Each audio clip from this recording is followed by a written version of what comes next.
Dear friends, although I was very eager to write to you about the salvation we share, I felt compelled to write and urge you to contend for the faith that was once all entrusted to God's holy people.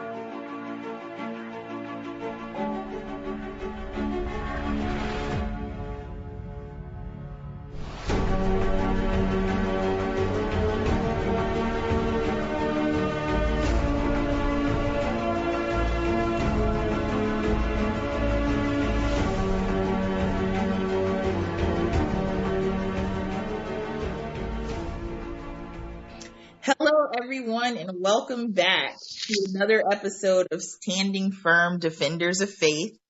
I am your host, one of your hosts, Candace Paul, and I am here with my other host and friend, Darian Eaton, and we are going to talk about a topic that's important, and it's called courting. It's about courtship and dating and how to navigate through that very complicated and interesting process as a person who's trying to do it the right way. So, Darian. Amen. Hi everybody. We were talking the other day about, sounds like Little House on the Prairie, but courting is the underrated thing going on when you speak about relationships. And let me explain why. So, in the time where everybody is in a sleep with whoever you feel like. I can date her today. I can date him tomorrow. Do whatever I want. But then you look at the marital scene where there is an all-time high in divorces, specifically in the Christian realm, whom are supposed to be the ones that are the precursor or the template as to what a happy household and a family is supposed to look like, right? Interesting. Yeah. However, typically there are probably more pastors that have been married multiple times, like celebrities, four or five different wives, 3 or 4 different husbands, premarital sex, and we're talking about people that are self-proclaimed Christians. Now, let me tell you what people see as how things should be in this day and age. You meet somebody and you have sex. Oh, you maybe you get pregnant. Oh, she pregnant, I gotta marry her. Or oh, she pregnant, I don't want to be around. And either they get married because she got pregnant, but hey, all of these things happen and they don't know the other person. They just kind of like, it's like you go to Blockbuster. Let me run that back because that's showing you that I'm 30. Look. I'm 30. When I was a kid, Blockbuster was hot. I used to get my little Nintendo 64 games from there and everything. But Blockbuster's done. But continue. Yeah. Let me tell you what courting is. Mutual conversation or communication with two people who are getting to know each other, not sexually, but on a friendship level, a little more than platonic. Like you're getting to know their likes, their dislikes, their compatibility, their strengths and their weaknesses, things like that. When you learn those things, you figure out whether or not this person is somebody that you can even acknowledge for the purpose of marriage or going to the next level. Courting is being able to figure those things out early. Too often, people in this day and age don't have the mechanisms in place to even just platonically meet males. Because you can meet somebody that's a female, you like the way she looks, but beyond her looking good, she ain't got nothing to offer. Or he ain't got nothing to offer. Or by knowing somebody for a few months, okay, yeah, they're really nice people. They're smart, they're kind of funny, but they don't have any we'll call them project management skills. You get what I'm saying? Like, oh, he's a nice looking young man, but he can't pay the bills. He lazy. He still live with his mama. He 55 for the older folk, because they don't just start off at 19. You got folks 65 with Medicare cards, Medicare and Medicaid part plan A and B, and they still live with their mama. Mama 82 years old, and you live with her, and Mm. you've never learned how to pay bills. You never learned how to handle the things to get you in position to, this is my personal opinion, to deserve a wife. And Mm. you can't provide for yourself. You don't need to be providing for nobody else. You know, when you're young, you, your parents say, "Oh, she about 12, he about 12. Maybe I'm gonna get him a pet." And then they end up walking the dog by themselves, and now the dog belonged to them. In the Mhm. back of their mind, they already knew that that was what was going to happen because they know you. So in relationships, people just, oh, she cute, she got a nice butt. You know, And I don't go by the whole brick house thing. 'Cause I don't look. I didn't even know all the words. yeah, you're just like, But wait, this is a catchy tune. and then I was like, oh, but I didn't even know what a brick house meant back then. But yeah, she got the pow. But and we're joking about it, but it's kind of true, and I think it all kind of fits into our society with instant gratification and instant this and instant that. And Yeah. I think for people who really do want to try and make things work and figure people out in the right way, they really do want to try. They just want it to happen so fast. So it's like, oh yeah, so we talked for a week or two. Yeah, she's cool. And so now we should date, and then we should move here, and then this should happen, this should happen. And it's like, wait, back up. Get to know each other, build a friendship. And for me, when I think of the idea of courting, I always, like you said, think back to like 1930, 1920 type of thing. Oh yeah. Yeah, I always kind of have that mental image in my head. But what I also think about is uh, a man who sees a young lady that he likes. Maybe it's cool or something. He approaches her. He says, "Hey, how are you? I like you." Expresses his intentions to her very clearly. Says, "I Mm. have an interest in you and you alone. Out of all the options here, I have an interest in you." And she says, "You know what? That's interesting. Okay." And they continue to talk, and then she reciprocates and says, "I have an interest in you." And from there, the two of them continue to build a bond together, and it's just the two of them. And then families are involved, activities are involved, they're doing activities together, they're getting to know each other, these type of things. And it's a very nice, quaint friendship for a long time until you develop a bond. And then he says, "I want you to be my wife. I really want you to be my wife. I talked to your family. This is what I want." And sometimes we feel like this is an antiquated old way of doing things. It's outdated and, oh, that's so boring. But there's something kind of special about it. And the way I see that it's special, it's because with all of these things, and I think the difference between now and then is there's a clarity, there's an intention. Mm-hmm.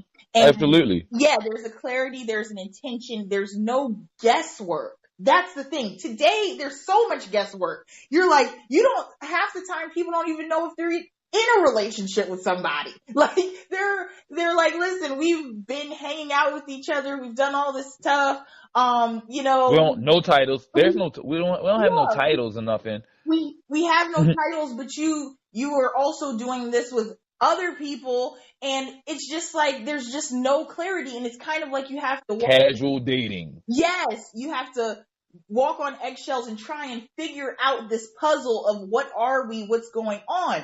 But back then it was very clear. This is my lady. Like, this is Mm-hmm. my lady. This is the person that I talk to every day, that I see, and this is the person that I want to marry. Done. No guesswork. So I'll say this much. There needs to be some groundwork done.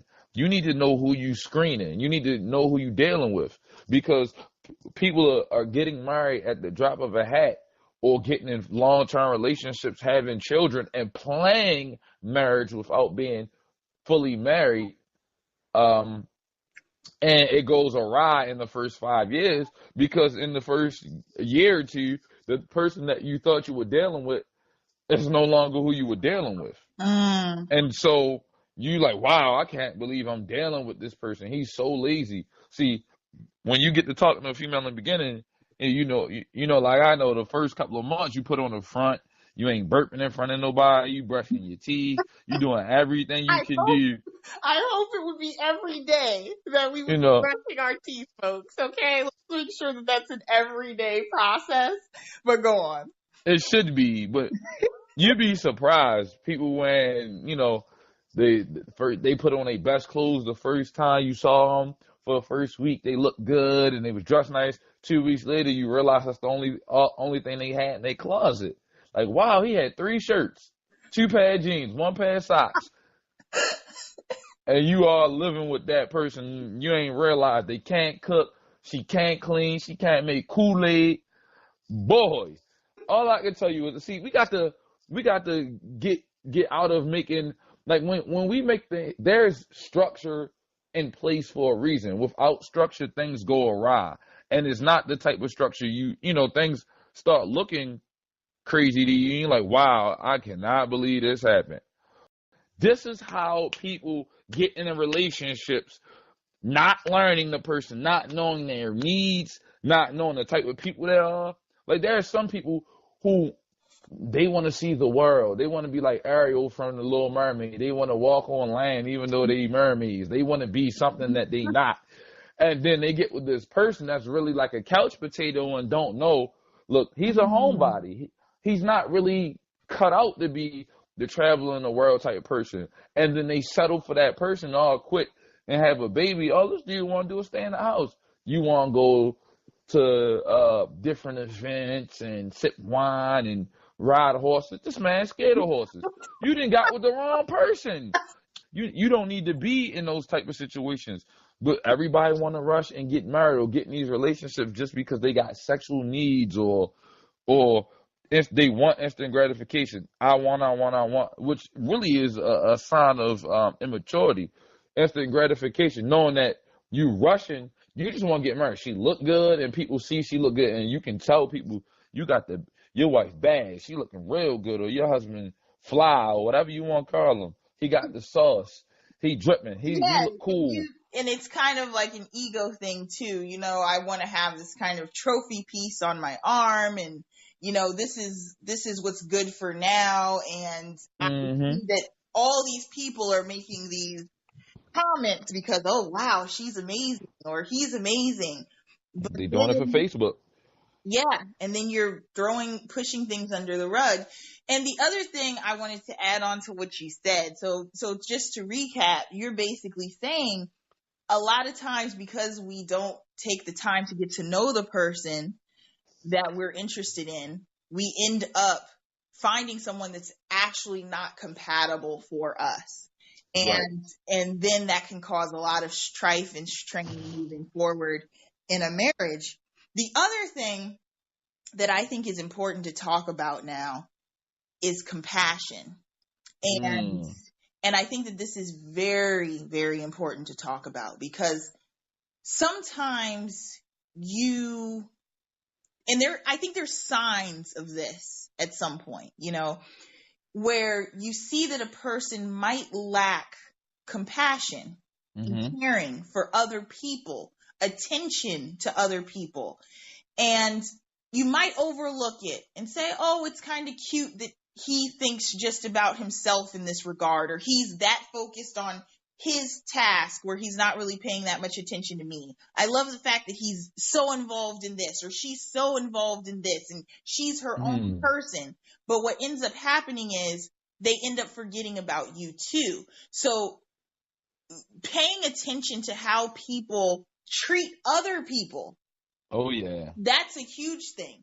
Watching how people treat other people, treat people who are weaker than them, treat people who are not necessarily on the same plane or in the same quote unquote status as them. Watch Mm-hmm. how people move. And this is kind of what's really important about the courting process and getting to know someone process, is because you're just paying attention just as much as you all are talking, getting to know each other. This is also an observation period. This is Oh almost yeah. like, like you're in a lab, like you're just sitting and watching how people operate.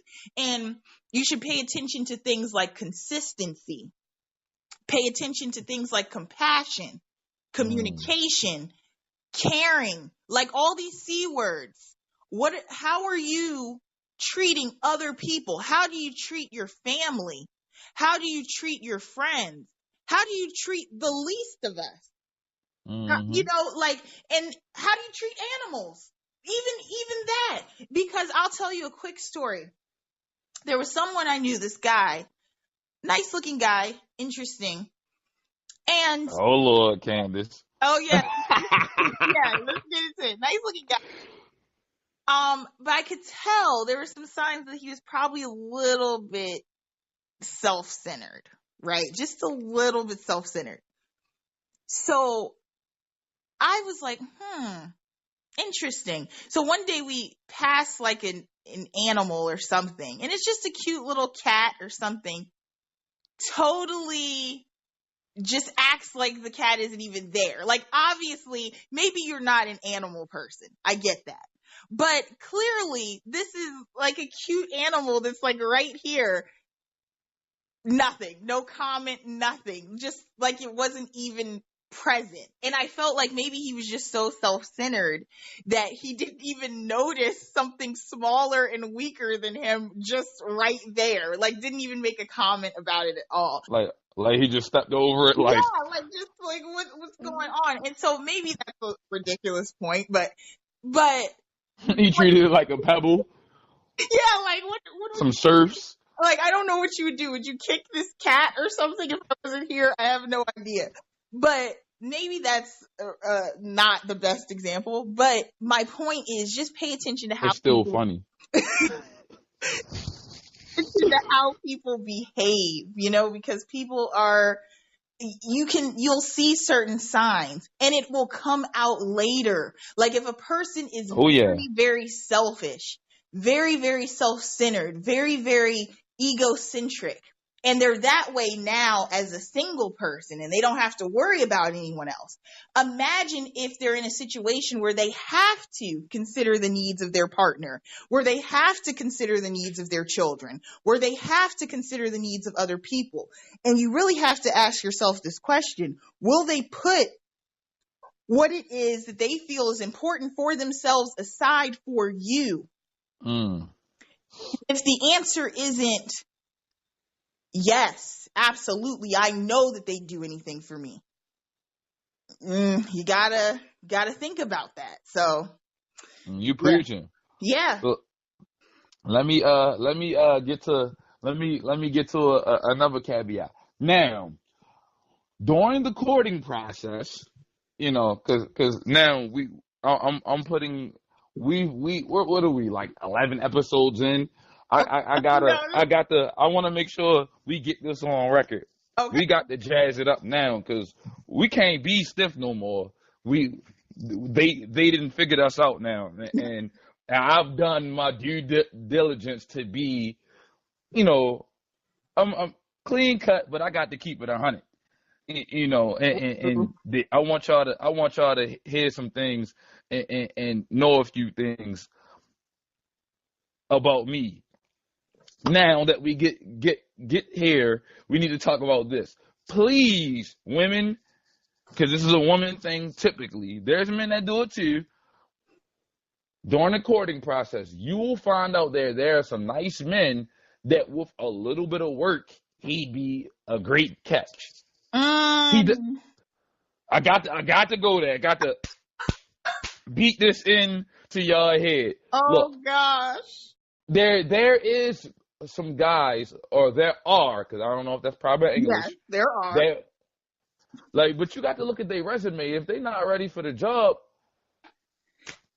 I mean, if you supposed to be a lifeguard and they can't swim, I mean, that's a little bit. I can understand if it's a little IT and they savvy with computers. They technically savvy. They just don't know the software. That's one thing. But if you don't even know how to turn on a tablet, no, no, no, no, no, no, no, no, no. Jerry, come Look, on now. Like, I mean, okay. Can we like parse this out a little bit? all right. Let's break it down Let's into three parse it categories. out. Let's parse it out. And I really, if anyone's listening, I really want you to leave a comment here about what you think, because I'm a bit on the fence a little bit, okay? All right. And I'll tell you why I'm on the fence, and then you can clarify some points, because maybe my thinking's off with some stuff, because I know I am not perfect at all. So I'll put that out there. But okay, so what I'm thinking is, with the whole helping somebody and someone not being at the perfect place or being ready, how you said, ready for the job, okay? Mm-hmm. What if this is a candidate, for example, who has, let's say, 90% of what you need, but they have 10% that's a little wonky, a little crazy, a little bit out there, but with a little bit of education and grooming and help, they can get to where you need them to be. This is a little scary right here. Okay, I'm a little. I'm just saying, Oh Lord. example, I know that some of us have all gone to a job interview where the qualification said you needed this, and that. However, you didn't have this or that, but you knew that you could do the job. And you go into the interview, you sell yourself, and they say, you know what, we're going to take a chance on you. And then you find out a couple months later, when you're getting awards at work, they're like, this was the best decision we ever made, right? Could that not be the same thing in a relationship? Or is that totally off the table? All right. No. So, okay. So my wife, when I met my wife, her parents kind of felt like I wasn't good enough, right? Okay. And this is my thinking. I can't speak for them. They may truly not feel that way. But so listen up. I had my own job. I already had a kid. Okay. She already had a kid. Okay. I had my own job, and I lived on my own. I just did not have a car because I couldn't afford my bills, my child, and the car. I was fine without it. Of course, I wanted one, and I was working two part-time jobs and make a full-time job. But I had enough money to, and then I ended up landing my full-time position. And I was able to have enough money and still build a small savings. It wasn't a lot, but I was me. I lived on my own. I was able to take care of myself and my child. I could eat. I knew how to cook. I wasn't like raggedy. I knew how to present myself, and I knew how to communicate. Okay. There has to be some kind of prerequisites. Not having a car to me doesn't matter. That's not a deal breaker. Unless you uppity and you came from Silver Spoon and you think you better than everybody, you got to have a guy with a degree and that's non-negotiable. I get it. Or college experience. I've never been to college. Not that I wouldn't go, but at the time, I was just basic. I needed some, my wife, she had been to college. She already had a car, but she lived with her parents. Mm-hmm. And her time management skills were a little raggedy. Notice I made myself sound, I was on board. If anybody who plays spades, if you're going to play spades, I don't care what the cards look like. If you and your partner go and play, whether you got a great hand or a bad hand, you at least have to go board. You can't say, oh, we got two cards apiece unless you try and run, I think it's called a nil, but it depends on how you play. But the point I'm making is you got to be on board. Yeah. On board, at least. So you need to have, and that means, folks, that you need to have at least 4 books in order to do that, right? Yes. Am I right? Okay, Yes. got you. You need at least 4 books. Now, what does that mean in the grand scheme of relationships for those who don't play cards?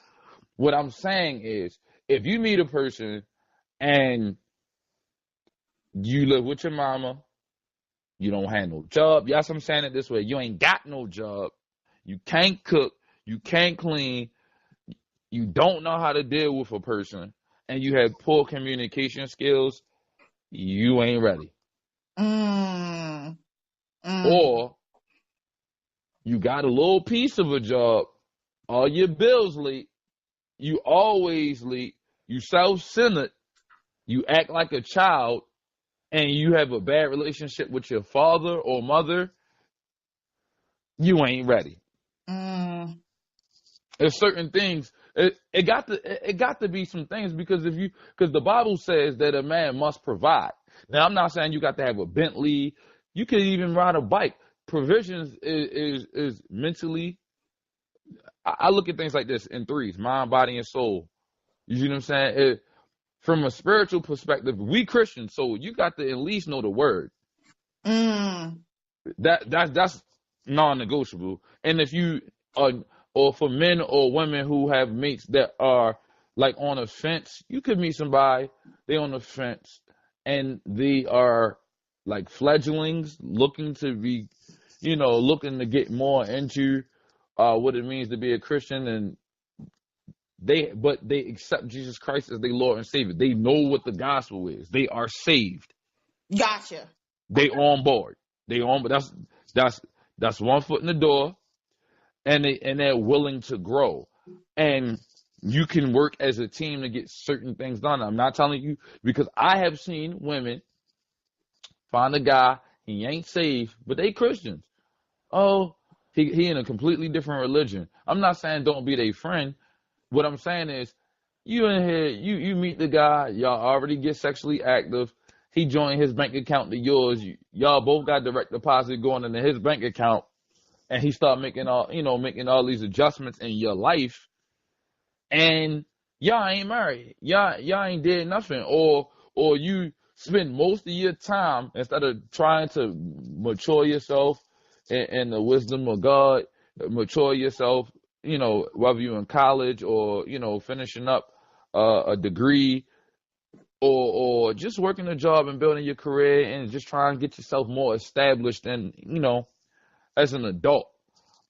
If Uh-huh. if this person is not, there has to be some kind of checks and balances here. I feel like, and this is my personal opinion. The scripture don't get this in depth.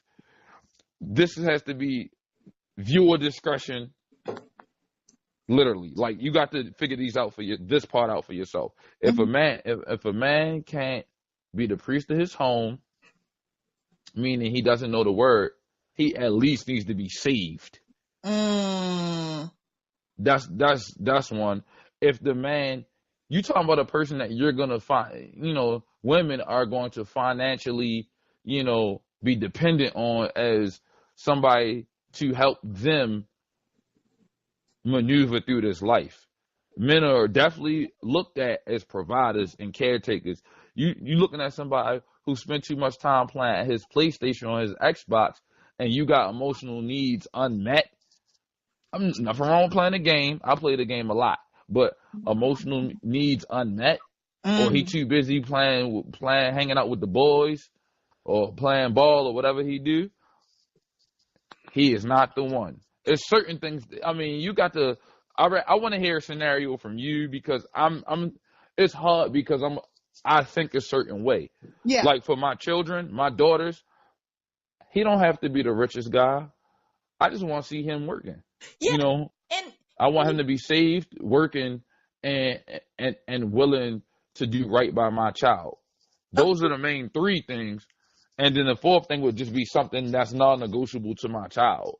But I don't want nobody that's going to cheat on my kid. I don't want nobody that, let's say for instance, he loses his job. Is he going to sit in the house and wait for her to bring home the money, or he going to get back out there, get a little encouragement and try to figure out what he needs so that he can be more productive in the workforce. Gotcha. And So that makes perfect sense. And I think what you're saying, and I hear what you're saying, is we have to have certain standards. You have to have certain non-negotiables in a relationship. You can't be exactly. flexible on every and anything. I will say this, the whole living with your family thing might not be such a bad thing, because in this day and age, to me, I think it's a bit wiser to, if you are in this situation, to live with your family, provide to that household, and then once Hmm. you find your mate, move, then you all get something together and then move on. That's a good point. A lot of cultures do that.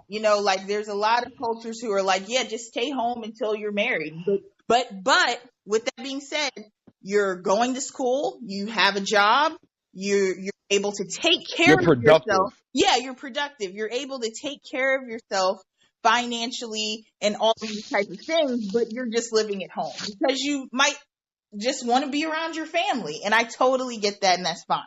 But And that's cool. And yeah, that makes sense. but the caveat is, and this is the distinction, that you are a productive member contributing to a household of your choosing. So you're contributing to your family household and you're productive. That's totally different, and that's fine.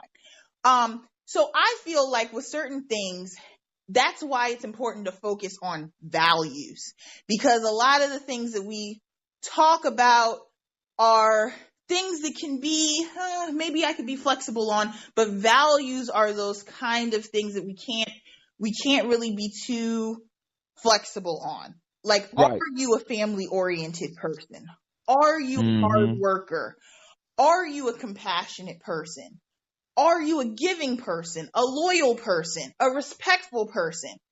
Then we can kind of build on those other things, those other desirables, I guess, that people want. Okay, like I would like someone who's who's attractive, or who's this or who's that, whatever, fine.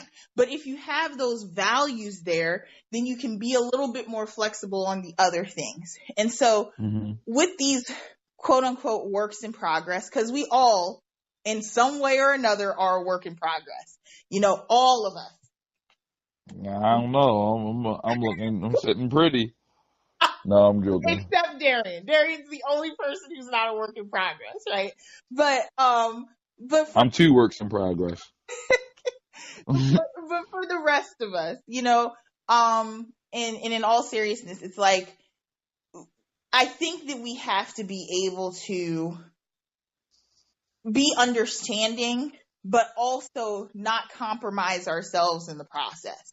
So if there's something that really, really, really matters to you, it really is important to you, don't bend on it because you feel the other person might not like it. So if it really does matter to you that you're able to talk to your partner and have a real honest conversation with them and have time with them where it's really just you all being connected and talking, and that person doesn't like to talk and only wants to text, that might be a sign like, Oh yeah. yeah, that might be a sign like, wow, I really want to hear your voice, but you never want to talk to me. Like that might be a sign that that's a problem. Or, Yeah, that's a little suspect. yeah, that's very suspect. So, and in this day and age with the whole, hey, yeah, let's text forever, those are those type of situations. So this is interesting, but do you have anything else, Darian? Because we might have to do a show number 2 Right. Yeah. I on mean, this. this one was fun because I really want to get people involved in this one. I'll let me close out with this. I am in no way saying that people who don't have all of the lists checked off are not compatible for relationships, which lead in marriage. I am not saying that because I wasn't. But I just want to say that what the point I was initially making, all jokes aside, I don't want me personally. When it comes to women, I have seen women who will take the dude. They will settle. Listen, keyword settle well, there's so much foolishness out here, and at least I know what's going on with this guy. So although he's really not what I want, I'll try to dress him up to Mm, be what I want. And then 5 years in, he's still not what you want. And you could put lipstick on a frog, it ain't gonna make it a prince. You know what mm. I mean? It's still a frog. It's just a frog with a little bit of cosmetics. No, I'm joking. But No, but so I see yeah, what you're saying. Yeah. yeah. I don't want people to get into that because too often, and guys do it too. The old don't turn a hoe into a housewife thing. I'm not gonna use that one, but I'm just saying sometimes you knew she was promiscuous, bro. Don't think that putting money in her pocket and letting her hang out with you all day every day, that relationship you seen she didn't have the right relationship with her father. That don't mean you can't be her friend. And sometimes by you being different and holding the standard may help people to change. A lot of times people reinforce Mhm. bad behavior. And so I'm just trying to give um, my sisters and brothers in the faith the opportunity to have a healthy discussion because it needs to be done. No, and That, I that totally agree. I totally agree. Well, you guys, once again, if you haven't done so already, make sure that you like and you subscribe to this channel. We are growing and we want to have real conversations like this all the time. Like let's just sit down and let's just have a conversation about a topic that's really important to building your faith and your resilience and things like that. So, like I said before, no judgment zone. We're just here to talk, get things out. So make sure you hit that and enjoy it and and enjoy it. enjoy it. And enjoy it. Definitely, definitely keep us posted. You want to hear from? We're gonna start doing one-on-ones. Candace and myself, Candace and David, Candace and the GT.